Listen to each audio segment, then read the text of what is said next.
আভ্যন্তরীণ যুদ্ধে লিপ্ত মিয়ানমারের রাখাইনে মানবিক সাহায্য পৌঁছানোর জন্য বাংলাদেশকে করিডোর হিসাবে ব্যবহারের অনুমতি দেওয়ার ব্যাপারে অন্তর্বর্তীকালীন সরকার নাকি নীতিগতভাবে সিদ্ধান্ত নিয়েছে।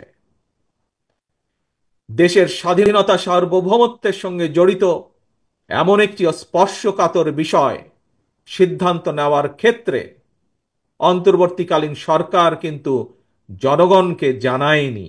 এমনকি জনগণের প্রতিনিধিত্বকারী রাজনৈতিক দলগুলোর সঙ্গেও কোনোই আলোচনা করার প্রয়োজন বোধ করেনি।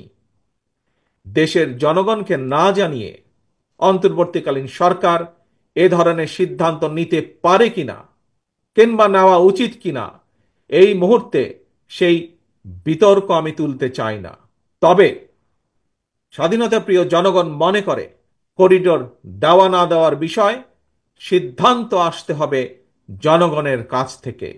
সিদ্ধান্ত আসতে হবে জনগণের প্রত্যক্ষ ভোটে নির্বাচিত জাতীয় সংসদের মাধ্যমে। এ ধরনের পরিস্থিতিতে গণতান্ত্রিক বিশ্বের দেশে দেশে এটাই নিয়ম, এটাই রীতি। আমাদের বক্তব্য স্পষ্ট, বিদেশিদের স্বার্থ রক্ষার স্বার্থে নয়, অন্তর্বর্তীকালীন সরকারকে সবার আগে দেশের জনগণের স্বার্থ নিশ্চিত করতে হবে।